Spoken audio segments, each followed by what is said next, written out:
Evening, we are going to be looking at Jesus Christ in the Gospel of John.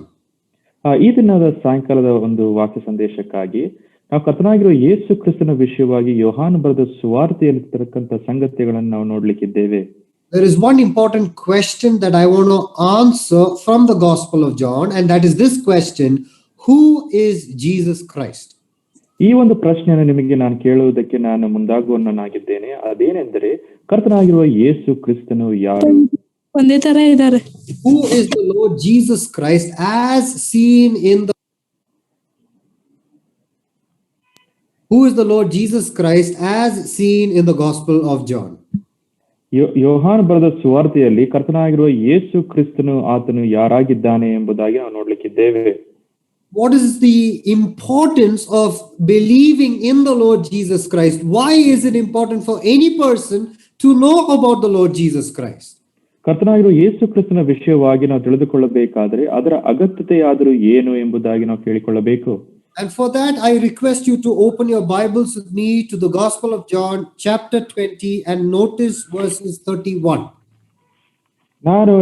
ನೀವೆಲ್ಲರೂ ಸಹ ನನ್ನ ಜೊತೆಯಲ್ಲಿ ಯೋಹಾನ ಬರೆದ ಸುವಾರ್ತೆ 20ನೇ ಅಧ್ಯಾಯ ಮತ್ತು verses 31.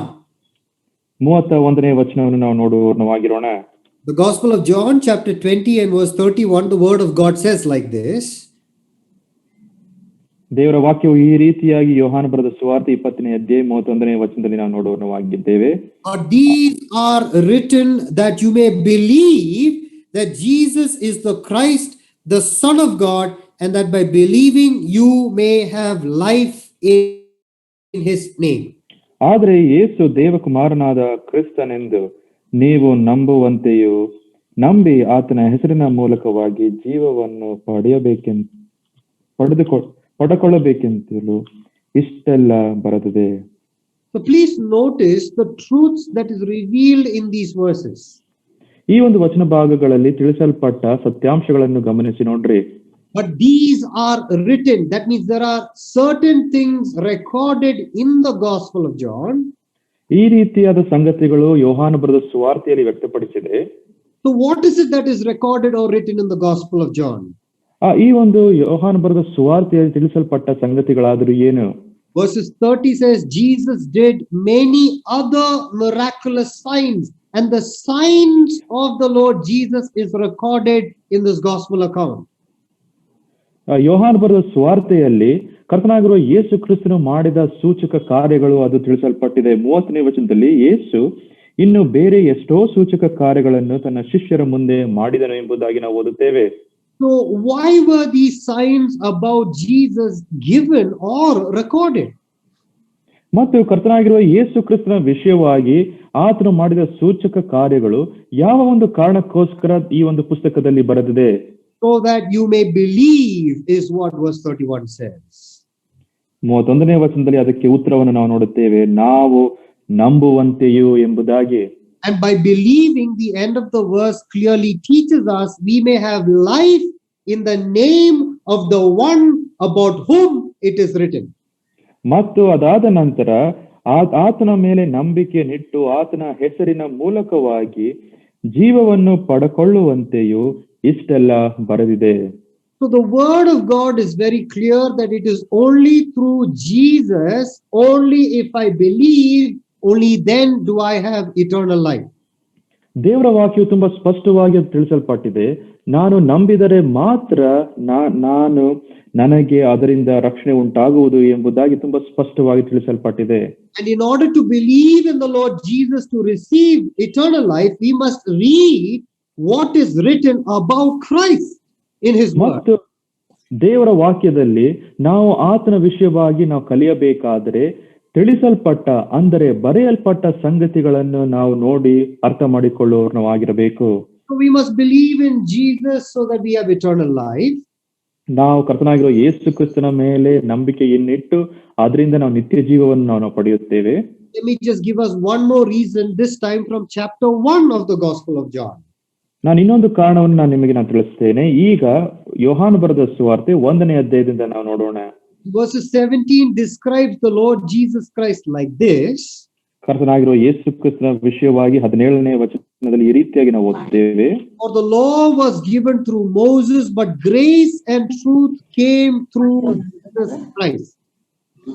ಧರ್ಮಶಾಸ್ತ್ರವು ಮೋಶೆಯ ಮುಖಾಂತರ ಕೊಡಲ್ಪಟ್ಟಿತು, ಕೃಪೆಯು ಸತ್ಯವು ಯೇಸು ಕ್ರಿಸ್ತನ ಮುಖಾಂತರ ಬಂದವು.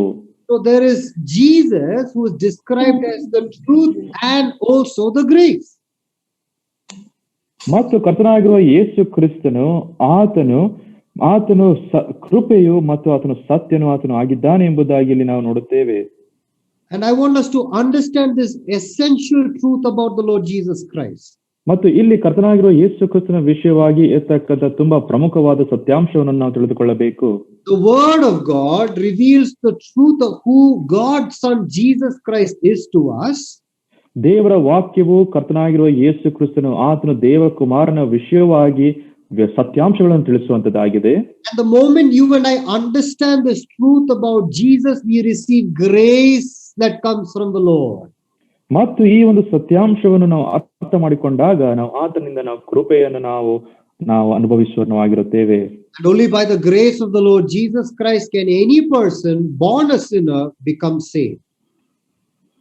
ಹುಟ್ಟಿದ ಒಬ್ಬ ಪಾಪಿ ಆತನ ರಕ್ಷಣೆ ಹೊಂದಬೇಕಾದ್ರೆ ಅದು ದೇವರ ಕೃಪೆಯಿಂದ ಮಾತ್ರ.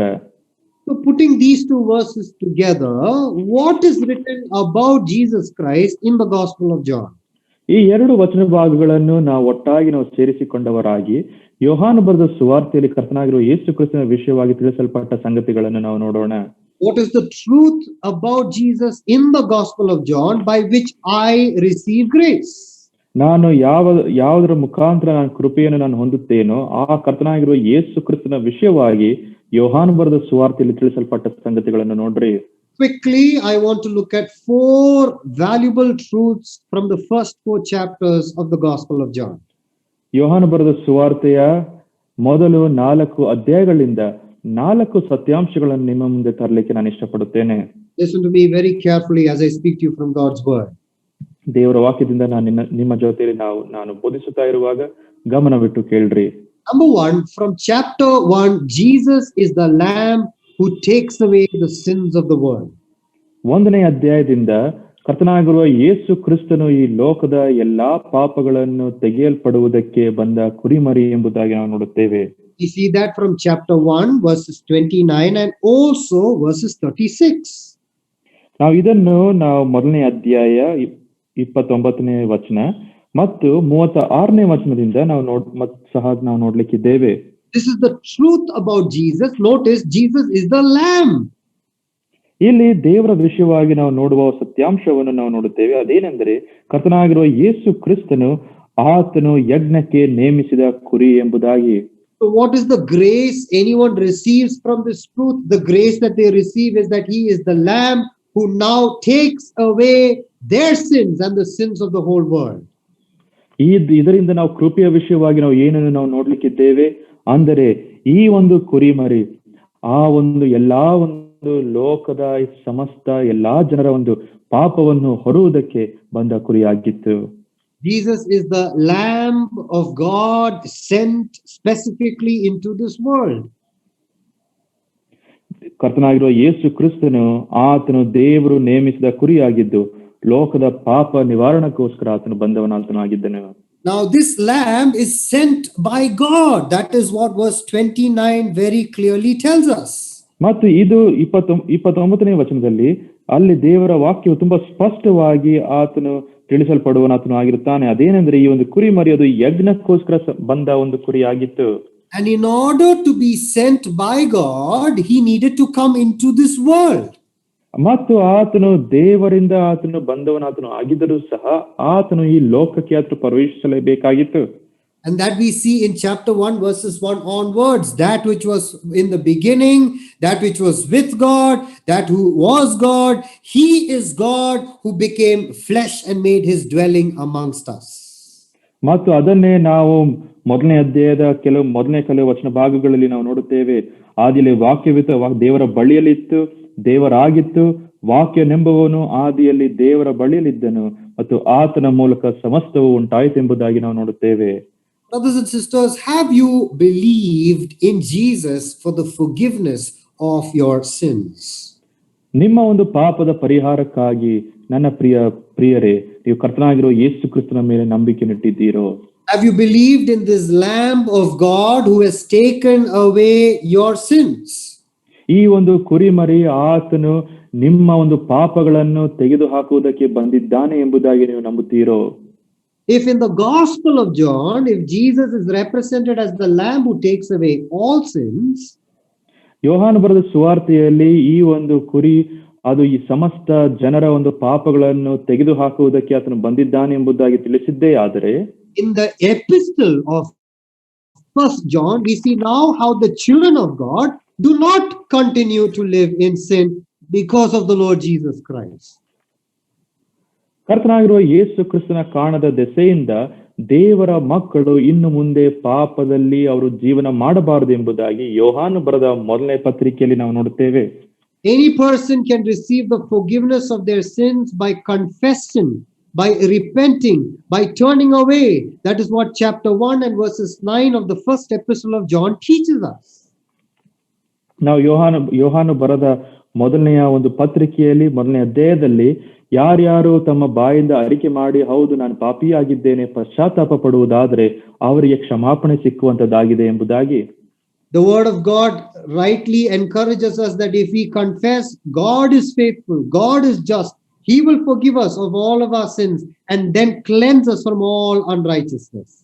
ದೇವರ ವಾಕ್ಯವು ಸಹ ತುಂಬಾ ಸ್ಪಷ್ಟವಾಗಿ ನಮಗೆ ತಿಳಿಸುವಂತದ್ದಾಗಿದೆ. ಅದೇನೆಂದರೆ ಯಾರ್ಯಾರು ಯಥಾರ್ಥವಾಗಿ ಅವರು ನಂಬಿಕೆಯಿಂದ ಅವರು ಬಂದು ಪಶ್ಚಾತ್ತಾಪ ಪಟ್ಟು ಅವರ ಪಾಪಗಳನ್ನು ಅವರು ಅರಿಕೆ ಮಾಡಿಕೊಂಡವರಾಗಿ ಆತನ ಮುಂದೆ ಬರುವುದಾದರೆ ದೇವರು ಆತನ ಯಥಾರ್ಥನಾಗಿದ್ದು ನ್ಯಾಯವಾಗಿರೋ ದೇವರಾಗಿದ್ದು ನಮ್ಮ ಪಾಪಗಳನ್ನು ಕ್ಷಮಿಸುವುದಕ್ಕೆ ಆತನು ಸಿದ್ಧನಾಗಿದ್ದಾನೆ.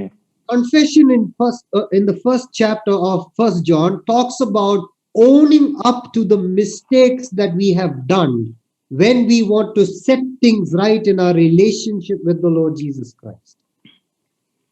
ಯೋಹಾನ ಬರೆದ ಮೊದಲನೇ ಪತ್ರಿಕೆಯ ಮೊದಲನೇ ಅಧ್ಯಾಯದಲ್ಲಿ ನಾವು ನಮ್ಮ ಒಂದು ಪ್ರಾಧಾನ್ಯತೆಗಳಲ್ಲಿ ನಾವು ಕರ್ತನನ್ನೇ ನಾವು ಮೊದಲನೆಯ ಪ್ರಾಧಾನ್ಯತೆಯಲ್ಲಿ ಇಟ್ಟುಕೊಂಡವರಾಗಿ ಅದರ ಒಂದು ಪ್ರಯತ್ನದಲ್ಲಿ ನಾವು ತಪ್ಪುಗಳನ್ನು ಸೋಲುವಿಕೆಗಳನ್ನು ನಾವು ಮಾಡುವಾಗ ಅಂತಹ ಪಾಪಗಳನ್ನು ಒಪ್ಪಿಕೊಳ್ಳುವ ವಿಷಯವಾಗಿ ನಾವು ನೋಡುತ್ತೇವೆ. And if there is anyone who have yet not believed, I encourage you to take a moment and come to Jesus for the forgiveness of your sins. ಮತ್ತು ಯಾರಾದರೂ ಸಹ ಇನ್ನೂ ಸಹ ಕರ್ತನಾಗಿರುವ ಯೇಸು ಕ್ರಿಸ್ತನ ಮೇಲೆ ನೀವು ನಂಬಿಕೆ ಇಡದೇ ಇದ್ದರೆ ನೀವು ಇಂತಹ ಒಂದು ರಕ್ಷಕನ ಒಂದು ಸ್ನೇಹಕ್ಕೆ ನೀವು ಬನ್ರಿ ಎಂಬುದಾಗಿ ನಾನು ಆಹ್ವಾನಿಸುತ್ತೇನೆ. And for all of us who have accepted the Lord Jesus Christ today, our pursuit of Christ will encourage us to run away from sin. ಮತ್ತು ಈ ರೀತಿಯಾದ ಒಂದು ಪಾಪದಲ್ಲಿ ಇದ್ದ ಜನರು ಮತ್ತು ದೇವರ ಒಂದು ಕೃಪೆಯನ್ನು ನೆನೆಸಿಕೊಂಡವರಾಗಿ ಅದನ್ನು ಅರ್ಥ ಮಾಡಿಕೊಂಡಾಗ ನಾವು ದೇವರಿಂದ ಪಾಪದಿಂದ ನಾವು ದೂರವಾಗಿ ಓಡಿ ಹೋಗುವುದಕ್ಕೆ ನಮಗೆ ಪ್ರೇರೇಪಣೆ ಮಾಡುವಂತದ್ದಾಗಿದೆ. If anyone continues to live the same sinful life, if there is no change, if there is no fruit, it is always better for us to go back and examine our walk with the Lord Jesus Christ. ಯಾರಾದರೂ ಸಹ ಇನ್ನೂ ಸಹ ನಾನು ರಕ್ಷಣೆ ಹೊಂದಿದ್ದೇನೆ ಎಂಬುದಾಗಿ ತಿಳಿಸಿ ಇನ್ನೂ ಸಹ ಅವರ ಒಂದು ನಡೆಯಲ್ಲಿ ಇನ್ನೂ ಸಹ ಯಥಾರ್ಥವಾಗಿ ಅವರು ಇರದೇ ಇದ್ದರೆ ಹಿಂದಿರುಗಿ ಹೋಗಿ ನಮ್ಮ ಜೀವನವನ್ನು ನಾವು ಪರೀಕ್ಷಿಸಿಕೊಳ್ಳಬೇಕು. Remember how in Revelation chapter 5 Jesus is described as the Lamb. ನಾವು ಪ್ರಕಟಣೆ ಪುಸ್ತಕ 5ನೇ ಅಧ್ಯಾಯದಲ್ಲಿ ಕರ್ತನಾಗಿರುವ ಯೇಸು ಕ್ರಿಸ್ತನು ಆತನು ಕುರಿ ಎಂಬುದಾಗಿ ನಾವು ನೋಡುತ್ತೇವೆ. If you turn with me to Revelation chapter 5 and verses 6, you see there, then I saw a lamb looking as if it had been slain, standing in the center of the throne. ನಾವು 5ನೇ ಅಧ್ಯಾಯದ 6ನೇ ವಚನವನ್ನು ನಾವು ನೋಡುವುದಾದರೆ, ಸಿಂಹಾಸನವು 4 ಜೀವಿಗಳು ಇದ್ದ ಸ್ಥಳಕ್ಕೂ ಹಿರಿಯರು ಇದ್ದ ಸ್ಥಳಕ್ಕೂ ಮಧ್ಯದಲ್ಲಿ ಒಂದು ಕುರಿ ಕೊಯ್ಯಲ್ಪಟ್ಟಿದ್ದಾಗಿ ನಿಂತಿರುವುದನ್ನು ಕಂಡೆನು. If Jesus is described as the lamb here, that is because it signifies the first time he came into this world. He came as the humble lamb of God. ಕರ್ತನಾಗಿರುವ ಯೇಸು ಕ್ರಿಸ್ತನು ಆತನು ಕುರಿ ಎಂಬುದಾಗಿರ್ತಕ್ಕಂಥ ಸಂಗತಿಯನ್ನು ಅದು ಸತ್ಯವೇದ ತಿಳಿಸುವಂತದ್ದಾಗಿದ್ದರೆ ಆತನು ಮೊದಲನೇ ಬಾರಿಗೆ ಈ ಲೋಕಕ್ಕೆ ಆತನು ಬಂದಾಗ ಆತನು ಪಾಪದ ಪರಿಹಾರಕ್ಕಾಗಿ ಅಂದರೆ ಆತನು ಯಜ್ಞವಾಗಿ ಈ ಲೋಕಕ್ಕೆ ಬಂದ ಕುರಿಯಾಗಿದ್ದನು. Now notice Revelation chapter 5 and verses 5. Jesus is also described not just as the lamb, but also as the lion of the tribe of Judah. ಮತ್ತು ಅದೇ ರೀತಿಯಾಗಿ ನಾವು 5ನೇ ಅಧ್ಯಾಯದ 6ನೇ ವಚನ ಪ್ರಕಟಣೆ ಪುಸ್ತಕವನ್ನು ನಾವು ನೋಡುವುದಾದರೆ ಆತನು ಕುರಿ ಎಂಬುದಾಗಿರ್ತಕ್ಕಂಥ ಸಂಗತಿಯಲ್ಲಿ ಆತನನ್ನು ಪರಿಚಯಿಸಲ್ಪಟ್ಟಿಲ್ಲ. ಇನ್ನು ಮುಂದೆ ನಾವು ಓದುವುದಾದರೆ ಆತನು ಯೂದ ಕುಲದ ಸಿಂಹನು ಎಂಬುದಾಗಿ ನಾವು ನೋಡುತ್ತೇವೆ. And this is signifying now the second coming of the Lord Jesus Christ into this world. ಇದು ಕರ್ತನಾಗಿರುವ ಯೇಸು ಕ್ರಿಸ್ತನ ಎರಡನೆಯ ಬರಣದ ವಿಷಯವಾಗಿ ತಿಳಿಸುವಂತ ಸಂಗತಿಯಾಗಿದೆ. First time when Jesus came, he came as a humble lamb. ಕರ್ತನಾಗಿರುವ ಯೇಸು ಕ್ರಿಸ್ತನು ಮೊದಲನೇ ಬಾರಿಗೆ ಈ ಲೋಕಕ್ಕೆ ಆತನು ಬಂದಾಗ ಆತನು ಸರಳವಾದ ಮತ್ತು ದೀನದ ಕುರಿಯ ಮರಿಯಾಗಿ ಆತನು ಬಂದನು. He came to take away the sins of the world. ಆತನು ಲೋಕದ ಪಾಪಗಳನ್ನು ತೆಗೆದುಹಾಕುವುದಕ್ಕೋಸ್ಕರ ಆತನು ಬಂದನು. He was mocked, he was spat, he was beaten, and he was crucified. ಆತನನ್ನು ಹಾಸ್ಯ ಮಾಡಿದರು, ಆತನ ಮೇಲೆ ಉಗುಳಿದರು, ಆತನನ್ನು ಹೊಡೆದರು ಮತ್ತು ಶಿಲುಬೆ ಕಂಬಕ್ಕೆ ಆತನನ್ನು ಹಾಕಿದರು. Now when Jesus comes as the lion of the tribe of Judah, he comes as the judge of all people. ಆತನು ಯೂದ ಕುಲದ ಸಿಂಹನಾಗಿ ಆತನು ಹಿಂದಿರುಗಿ ಬರುವಾಗ ಆತನು ನ್ಯಾಯಾಧಿಪತಿಯಾಗಿ ಆತನು ಬರಲಿಕ್ಕಿದ್ದಾನೆ.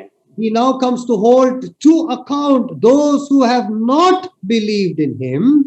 ಯಾರು ಆತನ ಮೇಲೆ ಇನ್ನು ನಂಬಿಕೆಯನ್ನು ಇಡದೇ ಇದ್ದಾರೋ ಅವರನ್ನು ಲೆಕ್ಕವನ್ನು ಆತನು ಕೇಳುವವನು ಆತನು ಆಗಿರುತ್ತಾನೆ.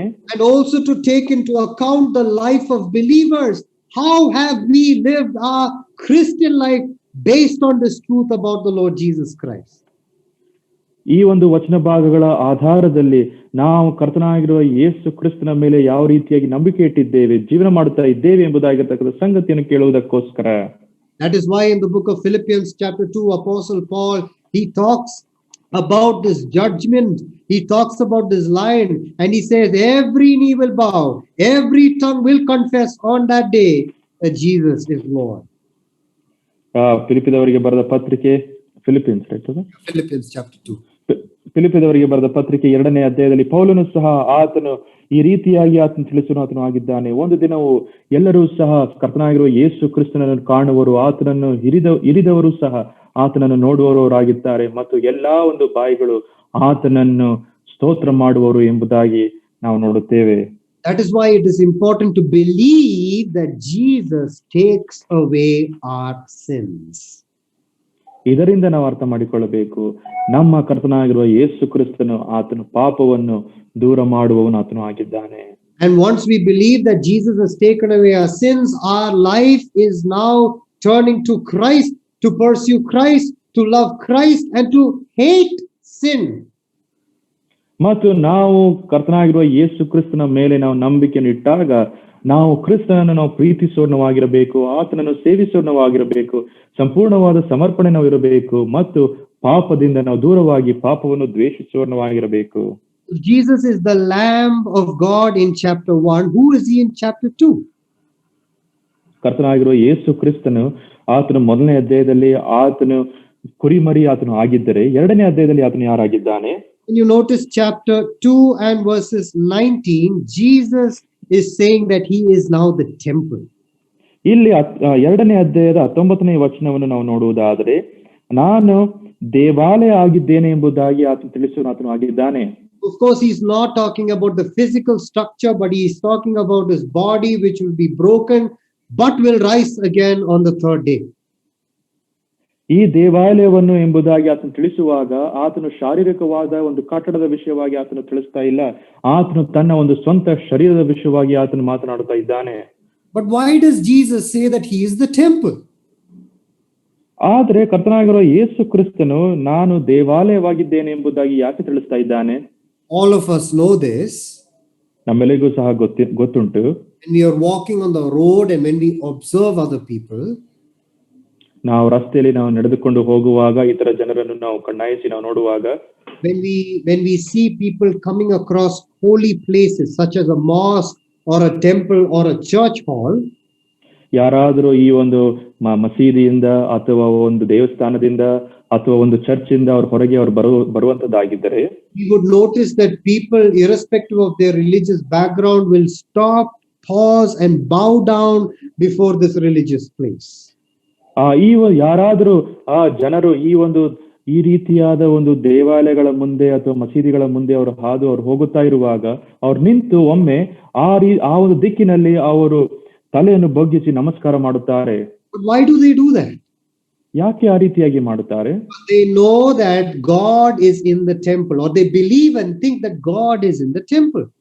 ಅವರ ಒಂದು ಅರ್ಥೈಸುವಿಕೆ ಇದಾಗಿದೆ, ಅದೇನೆಂದ್ರೆ ದೇವರು ಈ ಒಂದು ಸ್ಥಳದಲ್ಲಿ ಇದ್ದಾನೆ ಎಂಬುದಾಗಿ. And that was what the Jewish people also believed, that you go to the temple because that is the meeting place of God and man. ಯಹೂದ್ಯರು ಸಹ ಇದೇ ಸಂಗತಿಯನ್ನು ಅವರು ತಿಳಿದುಕೊಂಡವರಾಗಿದ್ದರು. ಅಂದರೆ ಈ ರೀತಿಯಾದ ಒಂದು ಅರ್ಥೈಸುವಿಕೆ ಅವರ ಮನಸ್ಸಿನಲ್ಲಿ ಇತ್ತು. ಈ ಒಂದು ದೇವಾಲಯದಲ್ಲಿ ನಾನು ದೇವರನ್ನು ಭೇಟಿ ಮಾಡಿ ದೇವರು ಪ್ರಸನ್ನನಿರುವ ಒಂದು ಸ್ಥಳ ಇದಾಗಿದೆ ಎಂಬುದಾಗಿ.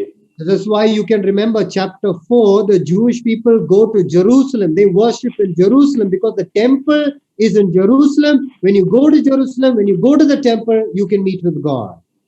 4ನೇ ಅಧ್ಯಾಯದಲ್ಲಿ ನಾವು ನೋಡುವ ಪ್ರಕಾರ ನೀವು ಯೆರೂಸಲೇಮ್ ಪಟ್ಟಣಕ್ಕೆ ಹೋಗಿರಿ ಎಂಬುದಾಗಿರ್ತಕ್ಕಂಥ ಸಂಗತಿಯ ವಿಷಯವಾಗಿ ನಾವು ನೋಡುತ್ತೇವೆ. ಯೆರೂಸಲೇಮ್ ಪಟ್ಟಣವು ಆ ಒಂದು ದೇವಾಲಯವಿದ್ದ ಸ್ಥಳ. ಅಲ್ಲಿ ದೇವಾಲಯಕ್ಕೆ ನೀವು ಹೋಗುವುದಾದ್ರೆ ಅಲ್ಲಿ ನೀವು ಕರ್ತನನ್ನು ನೀವು ಸೇವೆ ಮಾಡಬಹುದು, ಆತನನ್ನು ಭೇಟಿ ಮಾಡಬಹುದು ಎಂಬುದಾಗಿರ್ತಕ್ಕಂಥ ಅರ್ಥೈಸುವಿಕೆ. But for many people, the physical place becomes much more of importance today. ಆದ್ರೆ ಈ ದಿನಗಳಲ್ಲಿ ನಾವು ನೋಡುವಾಗ ಅನೇಕ ಜನರಿಗೆ ಶಾರೀರಿಕವಾದ ಸ್ಥಳವೇ ತುಂಬಾ ಪ್ರಾಮುಖ್ಯತೆಯನ್ನು ಹೊಂದಿರುವ ಒಂದು ವಿಷಯವಾಗಿರುತ್ತದೆ. The day of the week becomes much more important to us. ಆ ಒಂದು ವಾರದಲ್ಲಿ ಇರುವ ಆ ಒಂದು ದಿನ ನಮಗೆ ತುಂಬಾ ಮುಖ್ಯ. That is why some of us, or maybe all of us, are worshippers only on Sunday in the morning when we meet together in the church. ನಮ್ಮಲ್ಲಿ ಕೆಲವರು ಈ ರೀತಿಯಾದ ಅಭ್ಯಾಸ ನಮಗಿರಬಹುದು. ನಾವು ಭಾನುವಾರ ಬೆಳಗ್ಗೆ ನಾವು ಸಭೆಯಾಗಿ ನಾವು ಸೇರುವುದಾದ್ರೆ ಮಾತ್ರ ನಾವು ಕರ್ತನನ್ನು ನಾವು ಆರಾಧನೆ ಮಾಡುತ್ತೇವೆ ಅಲ್ಲವೇ? And if you're honest, the rest of the days of the week we live as if we have no relation with the Lord Jesus Christ. ಮತ್ತು ಉಳಿದ ಒಂದು ವಾರದ ದಿನಗಳಲ್ಲಿ ಕರ್ತನಾಗಿರುವ ಯೇಸು ಕ್ರಿಸ್ತನ ಜೊತೆಯಲ್ಲಿ ನಮಗೆ ಯಾವುದೇ ಸಂಬಂಧವಿಲ್ಲ ಎಂಬುದಾಗಿರ್ತಕ್ಕಂಥ ರೀತಿಯಲ್ಲಿ ನಾವು ಜೀವನ ಮಾಡುತ್ತೇವೆ ಅಲ್ಲವೇ? And now here comes Jesus, who is saying that he is the temple. ಇಲ್ಲಿ ಕರ್ತನಾಗಿರುವ ಯೇಸು ಕ್ರಿಸ್ತನು ತಾನೇ ಆತನು ತಿಳಿಸುತ್ತಾ ಇರುವ ಒಂದು ಮಾತು, ನಾನು ದೇವಾಲಯವಾಗಿದ್ದೇನೆ. He is saying that he is now the meeting place between God and man. ದೇವರಿಗೂ ಮನುಷ್ಯನಿಗೂ ಇರುವ ಭೇಟಿ ಮಾಡುವ ಒಂದು ಸ್ಥಳ ನಾನೇ ಆಗಿದ್ದೇನೆ ಎಂಬುದಾಗಿ ತಿಳಿಸ್ತಾ ಇದ್ದಾನೆ. No longer do you need to go to the temple to meet with God. I am the only way, in fact, to go to God the Father. ಇನ್ನು ಮುಂದೆ ನೀವು ಒಂದು ದೇವಾಲಯಕ್ಕೆ ಹೋಗಿ ದೇವರನ್ನು ಭೇಟಿ ಮಾಡಬೇಕು ಎಂಬುದಾಗಿರ್ತಕ್ಕಂಥ ಅವಶ್ಯಕತೆ ಇಲ್ಲ. ನಾನೇ ಆ ಒಂದು ಮಿಲನದ ಸ್ಥಳವಾಗಿದ್ದೇನೆ ಎಂಬುದಾಗಿ ತಿಳಿಸ್ತಾ ಇದ್ದಾನೆ. You remember this truth was mentioned by Jesus, chapter 14, verses 6 onwards. ಇದನ್ನು ಕರ್ತನಾಗಿರುವ ಯೇಸು ಕ್ರಿಸ್ತನು ತಾನೇ ಈ ಸತ್ಯಾಂಶವನ್ನು 14ನೇ ಅಧ್ಯಾಯ 6ನೇ ವಚನದಿಂದ ಆತನು ಸ್ಪಷ್ಟವಾಗಿ ಆತನು ತಿಳಿಸಿದನು. He says that he is the only way, the only truth, and the only life, and the only way to go to the heavenly Father. 6ನೇ ವಚನದಲ್ಲಿ ಈ ರೀತಿಯಾಗಿ ಕರ್ತನಾಗಿರುವ ಯೇಸು ಕ್ರಿಸ್ತನು ಹೇಳುತ್ತಾನೆ, ನಾನೇ ಮಾರ್ಗವು ಸತ್ಯವೂ ಜೀವವೂ ಆಗಿದ್ದೇನೆ, ನನ್ನ ಮೂಲಕವಾಗಿ ಹೊರತು ಯಾರು ತಂದೆಯ ಬಳಿಗೆ ಬರುವುದಿಲ್ಲ. But Jesus is not only the only way to the Father, he is the mediator between God and man. ತಂದೆಯ ಬಳಿಗೆ ನಾವು ಹೋಗಬೇಕಾದ್ರೆ ಕರ್ತನಾಗಿರುವ ಯೇಸು ಕ್ರಿಸ್ತನು ಆತನು ಮಾರ್ಗವು ಒಂದೇ ಮಾರ್ಗವು ಮಾತ್ರವಲ್ಲದೆ ಆತನು ದೇವರಿಗೂ ಮತ್ತು ಮನುಷ್ಯನಿಗೂ ಇರುವ ಮಿಲನದ ಸ್ಥಳವಾಗಿದ್ದಾನೆ. As the temple of God, he is the one who now stands between me and the Father, and he advocates for me, he mediates for me, he intercedes for you and for me. ಆತನು ಮನುಷ್ಯನಿಗೂ ದೇವರಿಗೂ ಮಧ್ಯದಲ್ಲಿ ಆತನು ನಿಂತುಕೊಂಡವನಾಗಿ ಆತನು ನಮ್ಮ ಒಂದು ಪ್ರಾರ್ಥನೆಯನ್ನು ನಮ್ಮ ಪ್ರಾರ್ಥನೆ ಕೇಳಿಸಿಕೊಂಡು ದೇವರಿಗೆ ಆತನು ಸಮರ್ಪಿಸುವ ಆತನು ಆಗಿರುತ್ತಾನೆ, ನಮಗೋಸ್ಕರ ವಿಜ್ಞಾಪನೆ ಮಾಡುವವನು ಆತನು ಆಗಿರುತ್ತಾನೆ ಎಂಬುದಾಗಿ ನಾವು ಅರ್ಥ ಮಾಡಿಕೊಳ್ಳಬೇಕು. This truth is seen in 1 Timothy chapter 2 and verses 5. This is what the word of God says in this portion. ನಾವು ತಿಮೋಥಿಯನಿಗೆ ಬರೆದ ಮೊದಲನೇ ಪತ್ರಿಕೆ 2ನೇ ಅಧ್ಯಾಯ 5ನೇ ವಚನದಲ್ಲಿ ಈ ಒಂದು ಸತ್ಯಾಂಶವನ್ನು ನಾವು ಕಾಣುತ್ತೇವೆ. For there is one God and one mediator between God and men, the man Christ Jesus. ಏಕೆಂದರೆ ದೇವರು ಒಬ್ಬನೇ, ದೇವರಿಗೂ ಮನುಷ್ಯನಿಗೂ ಮಧ್ಯಸ್ಥನು ಒಬ್ಬನೇ, ಆತನು ಮನುಷ್ಯನಾಗಿರುವ ಕ್ರಿಸ್ತ ಯೇಸುವೆ. And what is Jesus doing as the mediator between God and man? ಮನುಷ್ಯನಿಗೂ ಮತ್ತು ದೇವರಿಗೂ ಮಧ್ಯಸ್ಥನಾಗಿರುವ ಈ ಕರ್ತನಾಗಿರುವ ಯೇಸು ಕ್ರಿಸ್ತನು ಏನು ಮಾಡುತ್ತಾ ಇದ್ದಾನೆ? The Father looks at me because of the sacrifice of his Son, and I stand as a forgiven, justified child of God. ನಾನು ದೇವರ ಮುಂದೆ ನಾನು ನಿಂತುಕೊಳ್ಳುವಾಗ ಕರ್ತನಾಗಿರುವ ಯೇಸು ಕ್ರಿಸ್ತನು ಆತನು ಮಾಡಿ ಮುಗಿಸಿದ ಕಾರ್ಯವನ್ನು ಆತನು ಸಮರ್ಪಿಸಿದ ತನ್ನ ದೇಹವನ್ನು ಸಮರ್ಪಿಸಿದ ಯಜ್ಞದ ನಿಮಿತ್ತವಾಗಿ ನಾನು ನೀತಿವಂತನಾಗಿರುವ ವ್ಯಕ್ತಿಯಾಗಿ ಆತನ ಮುಂದೆ ನಾನು ನಿಲ್ಲಬಹುದು. If this is the truth about Jesus, what is the grace I receive from this?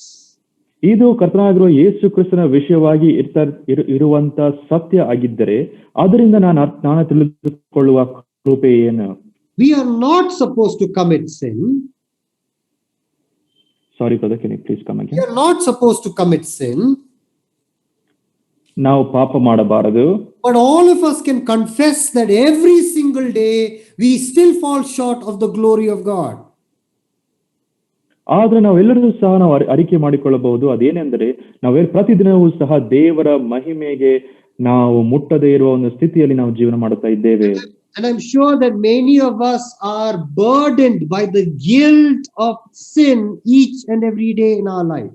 ನಮ್ಮ ಒಂದು ಜೀವನದ ಪ್ರತಿ ದಿನದಲ್ಲಿಯೂ ಸಹ ಆ ಒಂದು ಅಳುಕಿನಲ್ಲಿ ನಾವು ಜೀವನ ಮಾಡುತ್ತಾ ಇದ್ದೇವೆ ಅಲ್ಲವೇ? I'm sure there are many of us who do not feel forgiven. ಅನೇಕ ಜನರಿಗೆ ನನಗೆ ಕ್ಷಮಾಪಣೆ ಸಿಕ್ಕಿದೆ ಎಂಬುದಾಗಿರ್ತಕ್ಕಂಥ ಒಂದು ಅರಿವಿನಲ್ಲಿ ಜೀವನ ಮಾಡುವುದಿಲ್ಲ. I'm sure there are many of us who might be thinking God does not love me. ಅನೇಕ ಜನರು ಈ ರೀತಿಯಾಗಿ ಅಂದುಕೊಳ್ಳುತ್ತಾ ಇರಬಹುದು, ದೇವರು ನನ್ನನ್ನು ಪ್ರೀತಿಸುತ್ತಾ ಇಲ್ಲ ಎಂಬುದಾಗಿ.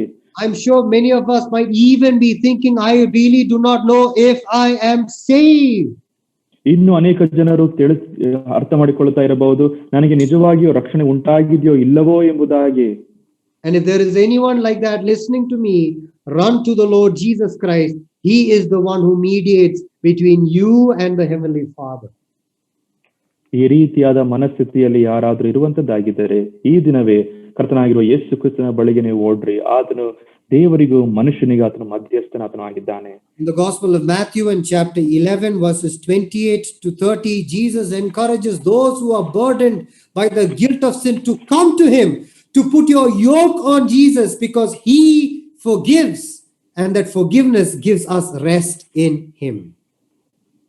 ಮತ್ತು ಮತ್ತಾಯನ ಬರೆದ ಸುವಾರ್ತೆ 11ನೇ ಅಧ್ಯಾಯದ 28ನೇ ವಚನದ ನಂತರ, ಎಲ್ಲಿ ಕಷ್ಟಪಡುವವರೇ ಹೊರೆ ಹೊತ್ತು ನೀವೆಲ್ಲರೂ ನನ್ನ ಬಳಿಗೆ ಬನ್ರಿ, ನಾನು ನಿಮಗೆ ವಿಶ್ರಾಂತಿಯನ್ನು ನಾನು ಕೊಡುತ್ತೇನೆ ಮತ್ತು ನನ್ನ ಒಂದು ನೊಗವು ಅದು ಭಾರವಾಗುವುದಿಲ್ಲ ಎಂಬುದಾಗಿರ್ತಕ್ಕಂಥ ಸಂಗತಿಯನ್ನು ಆತನು ತಿಳಿಸಿ ಆ ರೀತಿಯಾದ ಕರೆಯುವಿಕೆಯನ್ನು ಆತನು ಕೊಡುವವನಾತನು ಆಗಿದ್ದಾನೆ. Is there any of us who requires the rest that only Jesus can give? Then run to him right now. ಕ್ರಿಸ್ತನು ಆತನು ಕೊಡುವುದಕ್ಕೆ ಶಕ್ತನಾಗಿರುವ ವಿಶ್ರಾಂತಿಯನ್ನು ನಮಗಿರುವುದಾದರೆ ಆತನ ಬಳಿಗೆ ನಾವು ಓಡಿ ಹೋಗುವವರಾಗಿರೋಣ. Brother, what if I do not feel, what if I feel that I'm not saved? What should I do? ನಿಮಗೆ ಈ ರೀತಿಯಾದ ಪ್ರಶ್ನೆ ಇರಬಹುದು, ಸಹೋದರರೇ, ನನಗೆ ಈ ಒಂದು ರಕ್ಷಣೆ ನನಗೆ ಆಗಿದೆಯೋ ಇಲ್ಲವೋ ಎಂಬುದಾಗಿರ್ತಕ್ಕಂಥ ಒಂದು ಸಂಶಯ ಉಂಟು ಎಂಬುದಾಗಿ ನೀವು ಹೇಳುವುದಾದರೆ, understand that salvation is the work of the Lord Jesus. You and I have no role to play in it. ಈ ಒಂದು ರಕ್ಷಣೆ ಎಂಬುದು ಅದು ದೇವರು ಮತ್ತು ಕರ್ತನಾಗಿರುವ ಯೇಸು ಕ್ರಿಸ್ತನ ಒಂದು ಪಾತ್ರ ಅದರಲ್ಲಿ ಉಂಟು. ನಾನು ಮತ್ತು ನೀವು ಇದರಲ್ಲಿ ನಮ್ಮ ಒಂದು ಪ್ರಯತ್ನ ಏನು ಸಹ ಇಲ್ಲ. To believe in the finished work of Jesus on the cross for your sin and my sin. ನಿಮ್ಮ ಒಂದು ಪಾಪಗಳಿಗೋಸ್ಕರ, ನನ್ನ ಒಂದು ಪಾಪಗಳಿಗೋಸ್ಕರ ಈಗಾಗಲೇ ಕರ್ತನಾಗಿರುವ ಯೇಸು ಕ್ರಿಸ್ತನು ಆ ಶಿಲುಬೆಯ ಕಂಬದ ಮೇಲೆ ಮಾಡಿ ಮುಗಿಸಿದ ಕಾರಣವನ್ನು, ಆ ಕಾರ್ಯದ ಮೇಲೆ ನಂಬಿಕೆ ನೀಡುವಂತದ್ದು.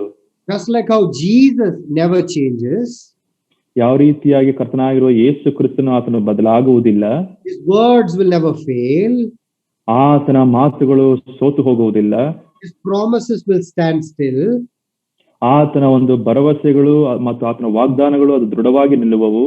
Believe that Jesus who began a good work in you will bring it to completion. Philippians chapter 1 verses 6.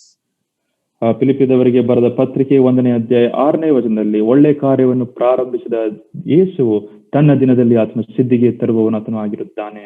And we have nothing to worry, nothing to make us feel guilty again, because Jesus is the temple. He is the mediator between me and the Heavenly Father. ಪರಲೋಕದಲ್ಲಿರುವ ತಂದೆಗೂ ಮತ್ತು ಮನುಷ್ಯನಾಗಿರುವ ನನಗೂ ಮಧ್ಯಸ್ಥನಾಗಿರುವವನು ಕರ್ತನಾಗಿರುವ ಯೇಸು ಕ್ರಿಸ್ತನು ತಾನೇ ಎಂಬುದಾಗಿ ನಾವು ಅರ್ಥ ಮಾಡಿಕೊಳ್ಳುತ್ತೇವೆ. Jesus is the lamb in chapter 1. ಮೊದಲನೇ ಅಧ್ಯಾಯದಲ್ಲಿ ಕರ್ತನಾಗಿರುವ ಯೇಸು ಕ್ರಿಸ್ತನು ಆತನು ಕುರಿಯಾಗಿದ್ದಾನೆ. He is the temple in chapter 2. ಎರಡನೇ ಅಧ್ಯಾಯದಲ್ಲಿ ಆತನು ದೇವಾಲಯವಾಗಿದ್ದಾನೆ. In chapter 3, Jesus is the new life. ಮತ್ತು ಮೂರನೇ ಅಧ್ಯಾಯದಲ್ಲಿ ಕರ್ತನಾಗಿರುವ ಯೇಸು ಕ್ರಿಸ್ತನು ಆತನು ನೂತನ ಜೀವವಾತನು ಆಗಿದ್ದಾನೆ. That is why in chapter 3 and verses 3, Jesus tells Nicodemus, you must be born again. ಇದಕ್ಕಾಗಿ ಕರ್ತನಾಗಿರುವ ಯೇಸು ಕ್ರಿಸ್ತನು ಆತನು ನಿಕೋದೇಮನ ಬಳಿಯಲ್ಲಿ ಆತನು ಮಾತನಾಡುವಾಗ ನೀನು ಹೊಸದಾಗಿ ಹುಟ್ಟಬೇಕು ಎಂಬುದಾಗಿ ಆತನು ತಿಳಿಸ್ತಾನೆ. To be born again means to have new life in Jesus Christ. ಕರ್ತನಾಗಿರುವ ಯೇಸು ಕ್ರಿಸ್ತನಲ್ಲಿ ನೀನು ಹೊಸದಾಗಿ ಹುಟ್ಟಬೇಕು ಎಂಬುದಾಗಿ ಹೇಳುವಾಗ ನಿನಗೆ ಹೊಸ ಒಂದು ಜೀವನ ಇರಬೇಕು ಎಂಬುದಾಗಿ ಅರ್ಥ. Now, to understand what new life looks like, there are two important examples we see in chapter 3. ನಾವು ಮೂರನೇ ಅಧ್ಯಾಯದಲ್ಲಿ ಈ ಒಂದು ಹೊಸ ಜೀವನ ಏನಾಗಿರಬೇಕು ಎಂಬುದಾಗಿ ನೋಡುವುದಕ್ಕೋಸ್ಕರ ಮೂರನೇ ಅಧ್ಯಾಯದಲ್ಲಿ ಎರಡು ಉದಾಹರಣೆಗಳನ್ನು ನಾವು ನೋಡುತ್ತೇವೆ. Number one, we see the example of the wind. ನಾವು ಮೊದಲನೇದಾಗಿರ್ತಕ್ಕಂಥ ಉದಾಹರಣೆ ನಾವು ಈ ಒಂದು ಗಾಳಿಯ ವಿಷಯವಾಗಿ ನಾವು ನೋಡುತ್ತೇವೆ. Nobody can control the wind or predict where the wind will come from and where the wind will go. ಗಾಳಿಯು ಯಾವ ಕಡೆಯಿಂದ ಬರುತ್ತದೆ, ಯಾವ ಕಡೆಗೆ ಹೋಗುತ್ತದೆ ಎಂಬುದಾಗಿರ್ತಕ್ಕಂಥ ಸಂಗತಿಯನ್ನು ಯಾರು ಸಹ ಊಹೆ ಮಾಡಲಿಕ್ಕೆ ಸಾಧ್ಯವಿಲ್ಲ. That is what new life in Christ is. It is the work of God. We cannot contain it. We can only submit ourselves to His work in and through our lives. ಅದೇ ರೀತಿಯಾಗಿ ನಾವು ಕರ್ತನಾಗಿರುವ ಯೇಸು ಕ್ರಿಸ್ತನು ಮಾಡಿ ಮುಗಿಸಿದ ಒಂದು ಕಾರ್ಯಕ್ಕೆ ನಮ್ಮನ್ನೇ ನಾವು ಒಪ್ಪಿಸಿಕೊಡಬಹುದು. ಅದರಲ್ಲಿ ನಾವು ಮಾಡುವ ಸಂಗತಿ ಯಾವುದೂ ಸಹ ಇಲ್ಲ. The second example that is given in chapter 3 is the difference between light and darkness. ಮತ್ತು ಎರಡನೇದಾಗಿರ್ತಕ್ಕಂಥ ಉದಾಹರಣೆಯನ್ನು ನಾವು ಮೂರನೇ ಅಧ್ಯಾಯದಲ್ಲಿ ನಾವು ನೋಡುವುದೇನೆಂದರೆ ಬೆಳಕು ಮತ್ತು ಕತ್ತಲೆಗಿರುವ ಒಂದು ವ್ಯತ್ಯಾಸ. Look at verses 19, 20 and 21. Jesus clearly explains that new life in Christ is someone who walks in the light. Someone who is not in the light is someone who enjoys the darkness. ಮತ್ತು 19ನೇ ಅಧ್ಯಾಯದಿಂದ ನಾವು ನೋಡುವಾಗ ಕರ್ತನಾಗಿರುವ ಯೇಸು ಕ್ರಿಸ್ತನು ಯಾರು ಬೆಳಕಿನಲ್ಲಿ ಇಲ್ಲವೋ ಆತನ ವಿಷಯವಾಗಿ ಆತನು ಮಾತನಾಡುವವನು ಆತನಾಗಿದ್ದಾನೆ. ಕತ್ತಲೆಯಲ್ಲಿರುವ ಜನರು ಇನ್ನೂ ಸಹ ಅದನ್ನೇ ಅವರು ಆನಂದಿಸುವವರಾಗಿರುತ್ತಾರೆ. Let us all examine our own Christian life and ask ourselves whether I enjoy the light or I still enjoy being in the darkness. ನಿಜಕ್ಕೂ ಸಹ ನಾನು ಒಂದು ಬೆಳಕಿನಲ್ಲಿ ಇದ್ದೇನೋ ಅಥವಾ ನಾನು ಆ ಒಂದು ಕತ್ತಲೆಯಲ್ಲಿಯೇ ನಾನು ನನ್ನ ಒಂದು ಸಂಗತಿಗಳನ್ನು ನಾನು ಆನಂದಿಸುತ್ತಾ ಇದ್ದೇನೋ ಎಂಬುದಾಗಿ ನಾವು ಪ್ರಶ್ನೆ ಮಾಡುವವನು ಆಗಿರಬೇಕು. Now, what Jesus explains about the new birth in John's Gospel chapter 3. ಯೋಹಾನ ಬರೆದ ಸುವಾರ್ತೆ 3ನೇ ಅಧ್ಯಾಯದಲ್ಲಿ ಕರ್ತನಾಗಿರುವ ಯೇಸು ಕ್ರಿಸ್ತನು ಹೊಸದಾಗಿ ಹುಟ್ಟುವುದರ ವಿಷಯವಾಗಿ ಆತನು ಮಾತನಾಡುವಾಗ Apostle Paul explains it in this way in Galatians chapter 2 and verses 20. ಅಪೊಸ್ತಲನಾದ ಪೌಲನು ಆತನು ಗಲಾತ್ಯದವರಿಗೆ ಬರೆದ ಪತ್ರಿಕೆ 2ನೇ ಅಧ್ಯಾಯ 20ನೇ ವಚನದಲ್ಲಿ ಇದರ ವಿಷಯವಾಗಿ ಆತನು ತಿಳಿಸುವವನು ಆಗಿದ್ದಾನೆ. I have been crucified with Christ. It is no longer I, but Christ who lives in me. The life I live now, I live by faith in the one who loved me and gave his life for me. ಗಲಾತ್ಯದವರಿಗೆ ಬರೆದ ಪತ್ರಿಕೆ 2ನೇ ಅಧ್ಯಾಯ 20ನೇ ವಚನ. ಕ್ರಿಸ್ತನೊಂದಿಗೆ ಶಿಲುಬೆಗೆ ಹಾಕಿಸಿಕೊಂಡವನಾಗಿದ್ದೇನೆ. ಇನ್ನು ಜೀವಿಸುವವನು ನಾನಲ್ಲ, ಕ್ರಿಸ್ತನು ನನ್ನಲ್ಲಿ ಜೀವಿಸುತ್ತಾನೆ. ಈಗ ಶರೀರದಲ್ಲಿರುವ ನಾನು ಜೀವಿಸುವುದು ಹೇಗೆಂದರೆ ದೇವಕುಮಾರನ ಮೇಲಿನ ನಂಬಿಕೆಯಲ್ಲಿಯೇ. ಆತನು ನನ್ನನ್ನು ಪ್ರೀತಿಸಿ ನನಗೋಸ್ಕರ ತನ್ನನ್ನು ಒಪ್ಪಿಸಿ ಬಿಟ್ಟನು. This is what new life in Christ looks like. ಕರ್ತನಾಗಿರುವ ಯೇಸು ಕ್ರಿಸ್ತನಲ್ಲಿ ನೂತನ ಒಂದು ಜೀವನ ಇರುವಂತದ್ದಾಗಿದ್ರೆ ಇದೇ ರೀತಿಯಾಗಿ ಅದು ಕಾಣಿಸುವಂತದ್ದಾಗಿದೆ. Understands that he cannot control, but he submits to it like the wind. ಈ ಒಂದು ಗಾಳಿಯ ರೀತಿಯಾಗಿ ನಾವು ನಿಯಂತ್ರಣ ಮಾಡುವುದಕ್ಕೆ ನಮಗೆ ಸಾಧ್ಯವಿಲ್ಲ, ಆದ್ರೆ ಅದಕ್ಕೆ ನಾವು ಅಧೀನರು ಆಗಿರುತ್ತೇವೆ. He understands that he avoids the darkness but lives in the light. ನಾವು ಆ ಒಂದು ಕತ್ತಲೆಯನ್ನು ನಾವು ತ್ಯಜಿಸಿ ನಾವು ಬೆಳಕಿನಲ್ಲಿ ಜೀವನ ಮಾಡಬೇಕು. And not only that, he understands that he has been crucified with the Lord Jesus Christ. ಮತ್ತು ನಾವು ಕರ್ತನಾಗಿರುವ ಯೇಸು ಕ್ರಿಸ್ತನ ಜೊತೆಯಲ್ಲಿ ನಾವು ಶಿಲುಬೆಗೆ ಹಾಕಿಸಿಕೊಂಡಿದ್ದೇವೆ ಎಂಬುದಾಗಿ ನಾವು ಗುರುತಿಸಿಕೊಂಡವರನ್ನು ಆಗಿರಬೇಕು. This is why I was saying the truth revealed about Jesus in the Gospel of John. ಈ ಒಂದು ಕಾರಣದ ದೆಸೆಯಿಂದ ನಾನು ಮೊದಲನೇದಾಗಿ ನಾನು ತಿಳಿಸಿದ ಒಂದು ಸಂಗತಿ, ಕರ್ತನಾಗಿರುವ ಯೇಸು ಕ್ರಿಸ್ತನ ವಿಷಯವಾಗಿ ಯೋಹಾನು ಬರೆದ ಸುವಾರ್ತೆಯಲ್ಲಿ ತಿಳಿಸಲ್ಪಟ್ಟ ಸತ್ಯಾಂಶ. And as we saw in chapter 20, unless we understand this truth, we will not receive eternal life from the Lord Jesus Christ based on this truth about Christ in this gospel. ಮತ್ತು ನಾವು 20ನೇ ವಚನದಲ್ಲಿ ನಾವು ನೋಡುವ ಪ್ರಕಾರ ಈ ಒಂದು ಸತ್ಯಾಂಶವನ್ನು ನಾವು ಅರ್ಥ ಮಾಡಿಕೊಳ್ಳದೇ ಇದ್ದರೆ, ಅಂದರೆ ಈ ಒಂದು ಸ್ವಾರ್ಥೆಯ ಸಂಗತಿಯ ಸತ್ಯಾಂಶವನ್ನು ನಾವು ತಿಳಿದುಕೊಳ್ಳುವುದಾದರೆ ಆ ರೀತಿಯಾದ ಆನಂದ ನಮ್ಮಲ್ಲಿರುವುದಿಲ್ಲ. Let me just emphasize on one more important thing. ಇನ್ನೊಂದು ಅಂಶವನ್ನು ನಾನು ತಿಳಿಸಿ ಅದರಲ್ಲಿ ಒತ್ತನ್ನು ಕೊಡುವವನಾಗಿರುತ್ತೇನೆ. Only those who believe that Jesus is the Lamb, chapter 1. ಮೊದಲನೇ ಅಧ್ಯಾಯದಲ್ಲಿ ಕರ್ತನಾಗಿರುವ ಯೇಸು ಕ್ರಿಸ್ತನು ಆತನ ಕುರಿಯಾಗಿದ್ದಾನೆ ಎಂಬುದಾಗಿ ನಾವು ನೋಡುತ್ತೇವೆ. Only those who believe that Jesus is the mediator, chapter 2. ಎರಡನೇ ಅಧ್ಯಾಯದಲ್ಲಿ ಕರ್ತನಾಗಿರುವ ಯೇಸು ಕ್ರಿಸ್ತನು ಆತನ ಮಧ್ಯಸ್ಥನಾತನು ಆಗಿದ್ದಾನೆ. Only those who believe that Jesus is the new life, chapter 3. ಮೂರನೇ ಅಧ್ಯಾಯದಲ್ಲಿ ಕರ್ತನಾಗಿರುವ ಯೇಸು ಕ್ರಿಸ್ತನು ಆತನ ನೂತನ ಜೀವವು ಆತನು ಆಗಿದ್ದಾನೆ. Such a person is described as a true worshipper, chapter 4. ನಾಲ್ಕನೇ ಅಧ್ಯಾಯದಲ್ಲಿ ಆತನು ನಿಜವಾದ ಆರಾಧಕನು ಎಂಬುದಾಗಿ ನಾವು ನೋಡುತ್ತೇವೆ. Because in chapter 4 and verses 24, God is spirit. ನಾವು ನಾಲ್ಕನೇ ಅಧ್ಯಾಯದ 24ನೆಯ ಒಂದು ವಚನದಲ್ಲಿ ದೇವರು ಆತನು ಆತ್ಮ ಸ್ವರೂಪನು ಎಂಬುದಾಗಿ ನಾವು ನೋಡುತ್ತೇವೆ.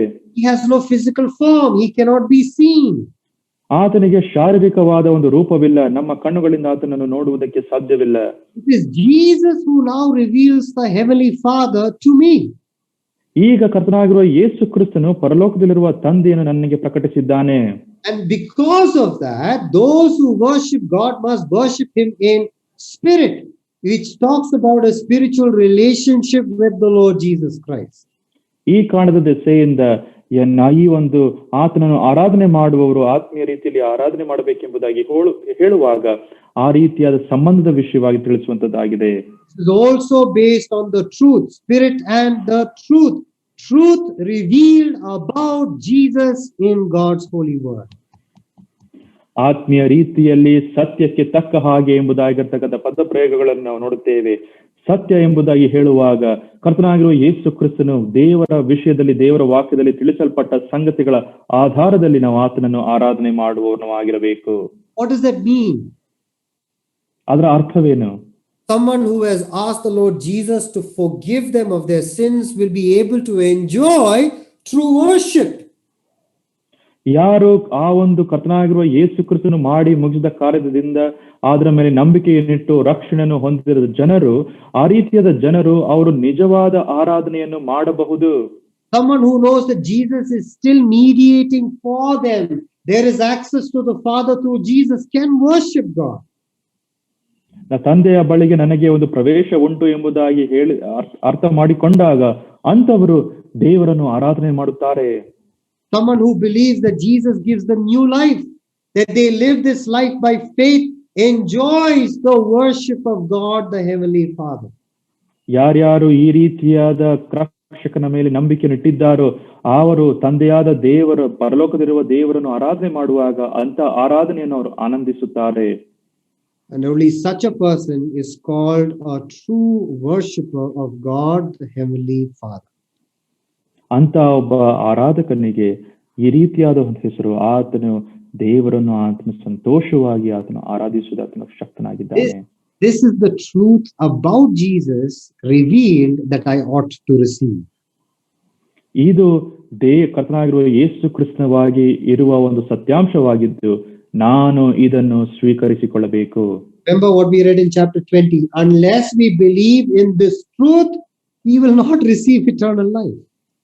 ನಾವು ಈ ಒಂದು ಸತ್ಯಾಂಶದ ಮೇಲೆ ನಾನು ನಂಬಿಕೆಯನ್ನು ಇಡದೇ ಇದ್ದರೆ ನಾನು ನಿತ್ಯ ಜೀವವನ್ನು ಪಡೆಯುವುದಿಲ್ಲ ಎಂಬುದಾಗಿ ನಾವು ಓದುತ್ತೇವೆ. ಜ್ಞಾಪಕ ಮಾಡಿಕೊಳ್ಳ್ರಿ. Not only chapter 20, we saw that in chapter 1. 20ನೇ ಅಧ್ಯಾಯದಲ್ಲಿ ಮಾತ್ರವಲ್ಲದೆ 1ನೇ ಅಧ್ಯಾಯದಲ್ಲಿಯೂ ಸಹ ಇದರ ವಿಷಯವಾಗಿ ನಾವು ನೋಡಿದ್ದೇವೆ. See that in chapter 5 and verses 39 also. ಮತ್ತು 5ನೇ ಅಧ್ಯಾಯದಲ್ಲಿಯೂ ಸಹ ಇದರ ವಿಷಯವಾಗಿ ನಾವು ನೋಡುವವರನ್ನು ಆಗಿದ್ದೇವೆ. It says in chapter 5 and verse 39, you diligently study the scriptures because you think that by them you possess eternal life. These are scriptures that testify about me. 39ನೇ ವಚನ 5ನೇ ಅಧ್ಯಾಯ ಯೋಹಾನ ಬರೆದ ಸುವಾರ್ತೆ. ಶಾಸ್ತ್ರಗಳಿಂದ ನಿತ್ಯ ಜೀವವು ದೊರೆಯುತ್ತೆಂದು ನೀವು ನೆನೆಸಿ ಅವುಗಳನ್ನು ವಿಚಾರಿಸುತ್ತೀರಲ್ಲ, ಅವುಗಳು ನನ್ನ ವಿಷಯದಲ್ಲಿ ಸಾಕ್ಷಿ ಕೊಡುವುಗಳಾಗಿವೆ. Unless we come to the word of God, ನಾವು ದೇವರ ವಾಕ್ಯಕ್ಕೆ ನಾವು ಬಾರದೆ, unless we look for Jesus in the word of God, ದೇವರ ವಾಕ್ಯದಲ್ಲಿ ಆತನನ್ನು ಹುಡುಕುವ ತನಕ, see the truth revealed about Jesus in the word, ದೇವರ ವಿಷಯವಾಗಿ ಅಂದ್ರೆ ಕರ್ತನಾಗಿರುವ ಯೇಸು ಕ್ರಿಸ್ತನ ವಿಷಯವಾಗಿ ವಾಕ್ಯದಲ್ಲಿ ತಿಳಿಸುವ ಸಂಗತಿಗಳನ್ನು, and understand the grace that I now receive based on the truth about Jesus, ಕರ್ತನಾಗಿರುವ ಯೇಸು ಕ್ರಿಸ್ತನ ವಿಷಯವಾಗಿ ಆತನ ಒಂದು ಸತ್ಯಾಂಶಗಳ ಒಂದು ಮುಖಾಂತರ ನಾನು ಪಡೆದುಕೊಂಡಿರುವ ಒಂದು ಕೃಪೆಯು, we will never be able to enjoy a relationship with the Lord Jesus Christ. ಇದೆಲ್ಲವನ್ನು ನಾವು ಮಾಡುವ ತನಕ ಕರ್ತನಾಗಿರುವ ಯೇಸು ಕ್ರಿಸ್ತನ ಜೊತೆಯಲ್ಲಿ ಆ ಒಂದು ಸಂಬಂಧವನ್ನು ನಾವು ಆನಂದಿಸುವುದಕ್ಕೆ ನಮಗೆ ಸಾಧ್ಯವಾಗುವುದಿಲ್ಲ. Because all of Scripture describes to us or reveals to us God's begotten Son, the Lord Jesus Christ. ದೇವರ ವಾಕ್ಯವು ನಮಗೆ ಸ್ಪಷ್ಟವಾಗಿ ತಿಳಿಸುವ ಸಂಗತಿಯು ಅದು ದೇವ ಕುಮಾರನು ಅಂದರೆ ಕರ್ತನಾಗಿರುವ ಯೇಸು ಕ್ರಿಸ್ತನ ವಿಷಯವಾಗಿ ಅದು ವ್ಯಕ್ತಪಡಿಸುವಂತದ್ದಾಗಿದೆ. Now that you and I have been listening to these truths about Jesus, can I encourage you just for a minute, just to close your eyes and examine your heart? ಈ ಎಲ್ಲಾ ಸತ್ಯಾಂಶಗಳನ್ನು ನೀವು ಆಲೋಚನೆ ಮಾಡುತ್ತಿರುವ ಪ್ರಿಯರು, ನನ್ನ ಮಾತುಗಳಿಗೆ ಕಿವಿಗೊಡುತ್ತಾ ಇರುವ ಪ್ರಿಯರು, ಒಂದು ನಿಮಿಷ ನಿಮ್ಮ ಕಣ್ಣುಗಳನ್ನು ಮುಚ್ಚಿ ಒಂದು ನಿಮಿಷಕ್ಕೆ ನಾನು ಹೇಳುತ್ತಾ ಇರುವ ಸಂಗತಿಗಳನ್ನು ಆಲೋಚನೆ ಮಾಡ್ರಿ. And as you close your eyes and as you examine your hearts, can you answer these questions I'm about to ask within you? ನಿಮ್ಮ ಕಣ್ಣುಗಳನ್ನು ಮುಚ್ಚಿದವರಾಗಿ ನಾನು ಕೇಳ್ತಾ ಇರುವ ಪ್ರಶ್ನೆ ನಿಮ್ಮ ಮನಸ್ಸಿನಲ್ಲಿ ನೀವು ಪರೀಕ್ಷೆ ಮಾಡಿಕೊಂಡು ನಿಮ್ಮನ್ನೇ ಈ ಪ್ರಶ್ನೆಗಳನ್ನು ನೀವು ಕೇಳ್ರಿ. Have you believed in the Lord Jesus Christ for the forgiveness of your sin? ನಿಮ್ಮ ಒಂದು ಪಾಪದ ಪರಿಹಾರಕ್ಕಾಗಿ ನೀವು ಕರ್ತನಾಗಿರುವ ಯೇಸು ಕ್ರಿಸ್ತನ ಮೇಲೆ ನೀವು ನಂಬಿಕೆ ಇಟ್ಟಿದ್ದೀರೋ? Do you believe that Jesus mediates between you and the Heavenly Father today? ತಂದೆಯಾದ ದೇವರು ಮತ್ತು ಮನುಷ್ಯನ ಮಧ್ಯದಲ್ಲಿ ಕರ್ತನಾಗಿರುವ ಯೇಸು ಕ್ರಿಸ್ತನು ಆತನು ಮಧ್ಯಸ್ಥನಾಗಿದ್ದಾನೆ ಎಂಬುದಾಗಿ ನೀವು ನಂಬಿದ್ದೀರೋ? Have you fully crucified yourself, believing that the life that you live by faith in the one who loved you and gave his life for you? ನಾನು ಶಿಲುಬೆಯ ಮೇಲೆ ನನ್ನನ್ನೇ ನಾನು ಕರ್ತನಾಗಿರುವ ಯೇಸು ಕ್ರಿಸ್ತನ ಜೊತೆಯಲ್ಲಿ ನಾನು ಗುರುತಿಸಿಕೊಂಡಿದ್ದೇನೆ ಮತ್ತು ನಾನು ಜೀವಿಸುತ್ತಾ ಇರುವ ಜೀವನವು ಅದು ಕರ್ತನಾಗಿರುವ ಯೇಸು ಕ್ರಿಸ್ತನ ಮೇಲೆ ನಾನು ಇಟ್ಟ ನಂಬಿಕೆಯ ಕಾಣದ ದೆಸೆಯಿಂದಲೇ. Would we call ourselves true worshippers based on this truth about the Lord Jesus Christ? ಮತ್ತು ಕರ್ತನಾಗಿರುವ ಯೇಸು ಕ್ರಿಸ್ತನ ವಿಷಯವಾಗಿ ಇರುವ ಸತ್ಯಾಂಶಗಳ ಒಂದು ಆಧಾರದಲ್ಲಿ ನಾವು ಆತನನ್ನು ಆರಾಧನೆ ಮಾಡುತ್ತಾ ಇದ್ದೇವೋ? Do we enjoy eternal life? ನಾವು ನಿತ್ಯ ಜೀವವನ್ನು ನಾವು ಆನಂದಿಸುವವರನ್ನು ಆಗಿದ್ದೇವೋ? May these words encourage our hearts to be sure that we are standing firm because of the finished work of Jesus on the cross for my sins. ಮತ್ತು ಕರ್ತನಾಗಿರುವ ಯೇಸು ಕ್ರಿಸ್ತನ ಕ್ರೂಜೆಯ ಕಂಬದ ಮೇಲೆ ಮಾಡಿ ಮುಗಿಸಿದ ಕಾರಣದ ದೆಸೆಯಿಂದ ಈ ರೀತಿಯಾಗಿದ್ದೇನೆ ಎಂಬುದಾಗಿರ್ತಕ್ಕಂಥ ಸಂಗತಿಯನ್ನು ಈ ಆಲೋಚನೆಗಳು ನಿಮಗೆ ಪ್ರೇರೇಪಣೆಯಾಗಿ ಮತ್ತು ಉತ್ತೇಜನವನ್ನು ಕೊಡುವುದಾಗಿರಲಿ. If there is anyone here who has yet not accepted the Lord Jesus, we want to encourage you to come to the foot of the cross, open your heart and ask the Lord Jesus to come and live within. ಮತ್ತು ಈ ಯಾರಾದರೂ ಸಹ ನೀವು ಕರ್ತನಾಗಿರುವ ಯೇಸು ಕ್ರಿಸ್ತನ ಮೇಲೆ ನಂಬಿಕೆಯನ್ನು ಇಡದೇ ಇದ್ದರೆ ಈ ದಿನವೇ ಆ ಒಂದು ಶಿಲುಬೆಯ ಬಳಿಗೆ ನೀವು ಬನ್ರಿ. ಆತನ ಮುಂದೆ ನಿಮ್ಮ ಒಂದು ಪಾಪಗಳನ್ನು ಅರಿಕೆ ಮಾಡಿಕೊಂಡವರಾಗಿ ಆತನ ನಿಮ್ಮ ಹೃದಯಕ್ಕೆ ಸ್ವೀಕಾರ ಮಾಡ್ರಿ. And for all of us who have believed in the Lord Jesus, may we encourage each other to pursue Christ by reading his word, observing, looking for him, understanding the truth about Jesus and enjoying the grace based on that truth about the Lord Jesus Christ. ಮತ್ತು ಯಾರ್ಯಾರು ಕರ್ತನಾಗಿರುವ ಯೇಸು ಕ್ರಿಸ್ತನ ಮೇಲೆ ಈಗಾಗಲೇ ನಂಬಿಕೆ ಇಟ್ಟಿದ್ದಾರೋ ನಮ್ಮ ಒಂದು ಜೀವನವನ್ನು ನಾವು ಪರೀಕ್ಷಿಸಿಕೊಂಡವರಾಗಿ ನಿಜಕ್ಕೂ ಸಹ ನಾನು ಆ ಒಂದು ಸಂಬಂಧದಲ್ಲಿ ನಾನು ಆನಂದಿಸುವನಾಗಿದ್ದೇನೋ ಎಂಬುದಾಗಿರ್ತಕ್ಕಂಥ ಸಂಗತಿಯನ್ನು ನಮ್ಮನ್ನು ನಾವು ಕೇಳಿಕೊಳ್ಳುವವನು ಆಗಿರಬೇಕು. The Gospel of John beautifully reminds us, you shall know the truth and the truth about Jesus will set us free. ನಾವು ಸತ್ಯವನ್ನು ತಿಳಿದುಕೊಳ್ಳಬೇಕು ಮತ್ತು ನಾವು ಅರಿತುಕೊಂಡ ಒಂದು ಸತ್ಯತೆಯು ನಮ್ಮನ್ನು ಬಿಡುಗಡೆ ಮಾಡುವಂತದ್ದಾಗಿದೆ ಎಂಬುದಾಗಿ ಯೋಹಾನ ಬರೆದ ಸುವಾರ್ತೆಯಲ್ಲಿ ನಾವು ನೋಡುತ್ತೇವೆ. May these words encourage our hearts and may God's name and God's name alone forever be glorified. ಈ ಆಲೋಚನೆಗಳು ನಮ್ಮೆಲ್ಲರಿಗೂ ಸಹ ಅದು ಆಶೀರ್ವಾದ ಮಾಡುವಂತದ್ದಾಗಿರಲಿ ಮತ್ತು ಕರ್ತನ ನಾಮಕ್ಕೆ ಮಾತ್ರ ಮಹಿಮೆ ಉಂಟಾಗಲಿ.